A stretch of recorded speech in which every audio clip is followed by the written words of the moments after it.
Hey guys, it's Jen with Remote Reading and Education. Today we have a brand new episode. This book is amazing. It's called Don't Feed the Worry Bug. It's by Andy Green.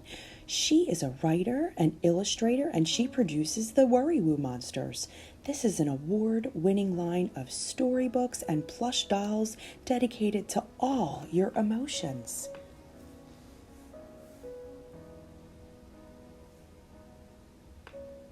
On a bench in a park on a bright sunny day, Wince, the monster of worry, let time slip away. He looked at the clock. It was 2:15 when Wince started to think about all he must do. He had homework and laundry. He needed clean pants. He must bake some cookies for the Worry Woo dance. Then Wince started to wonder, did he leave the lights on? Was his backside too poofy? Where had all his friends gone? And his worries kept growing till he heard a soft buzz that made goosebumps appear, for he knew what it was. There was only one creature that made such a sound around monsters that worry. It could often be found. Some call it the worry bug, and this is for sure. If you feed it a worry, it will always want more. Buzz, buzz, Wince heard as its noisy wings flapped. It flew up and down as he shooed and he clapped. It flittered and fluttered around Wince's ear. In the blink of an eye, more worries appeared. Did he feed his fish Ted? Did his dog get a bone? Did he send all his woo mail? Did he bring his bike home? Should he go to the movies? Would he get a good grade? Will the weather be nice for the Woo Town parade? And with every new worry that came Wince's way, the worry bug shouted, hip hip hooray! For the more that Wince worried, the more the bug grew. It nibbled and munched on his worry-filled stew. Wince said to the worry bug, perhaps you should leave. He asked quite politely and even used please, yet the worry bug stayed, for the two of them knew that Wince would still worry. That's what he would do. As day turned to night, Wince got ready for bed.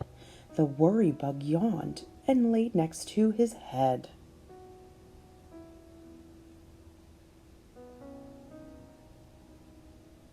But its buzzing kept Wince from going to sleep, so he tossed and he turned, and he tried to count sheep.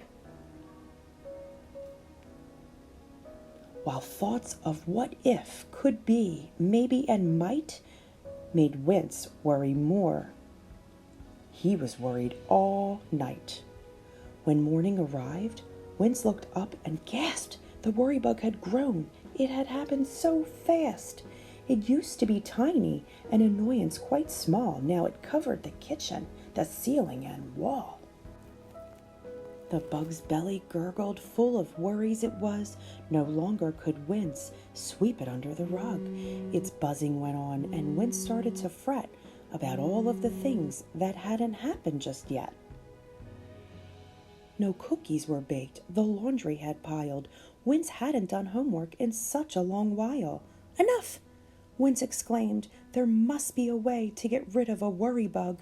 It can no longer stay.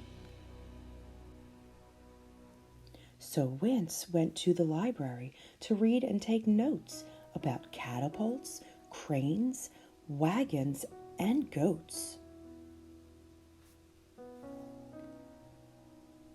He plotted and mapped out a worry bug graph, then called in the experts, the worry bug staff. Together they studied this big growing beast and built a bug net out of Wince's bed sheets. They were having such fun. Wince was worried no more, and soon he was baking and doing his chores.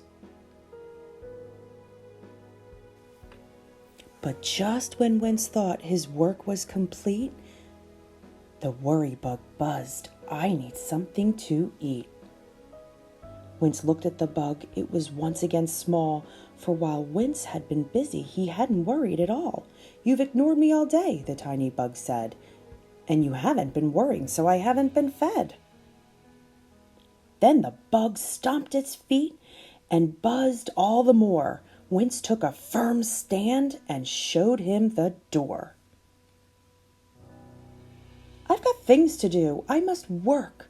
I must play. I'm not going to worry. So go on your way. Buzz, buzz, Wince heard as the bug flew about, still trying to make one last worry come out.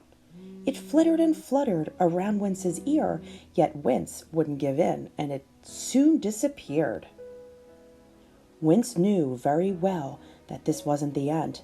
This bug might be back if he worried again. But Wince would be ready, should he hear that buzz buzz, to say no to the worry bug, simply because. Wince had learned that his worries got bigger each day when he allowed the worry bug to nibble away. So to all of you worriers, Wince wants you to know, don't feed the worry bug or your worries will grow. Yay! Well, kiddos, I hope you enjoyed this book as much as I have. This book is great in helping you young warriors beat that worry bug. Go ahead and check out all the other books that she has with the Worry Woo Monster series.